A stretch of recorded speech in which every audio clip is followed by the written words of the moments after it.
যদি তুমি জীবনে বরকত পেতে চাও, সম্মান পেতে চাও, হৃদয়ের প্রশান্তি পেতে চাও, জেনা ব্যভিচার যেটা প্রেম দিয়ে শুরু হয়, জেনা ব্যভিচার যেটা প্রেম দিয়ে শুরু হয়, নজরকে হেফাজত না করার কারণে, চক্ষুকে নিম্নগামী না করার কারণে, চোখ দিয়ে যেটা শুরু হয় এটা তোমার শান্তি নষ্ট করবে, এটা তোমার রিজিক নষ্ট করবে, এটা তোমার এই শিথিলতা, হৃদয়ের সুকুন, প্রশান্তি, নীরবতা, এটাকে বলে কি স্থায়িত্বটা নষ্ট করবে, স্থিরতা নষ্ট করবে এটা।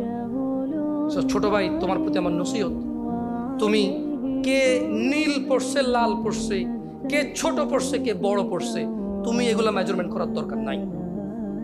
তুমি নিচে নজর রাখো, হাঁটো, তোমার এটা জানারও দরকার নাই আজকে তোমার সামনে দিয়ে কয়টা মেয়ে কি পড়ে গেছে তুমি দেখোই নাই। তুমি নিচে হাঁটো, যথাসম্ভব তুমি যতটুকু নিচে দেখে হাঁটা সম্ভব তুমি তোমার চোখকে হেফাজত করো।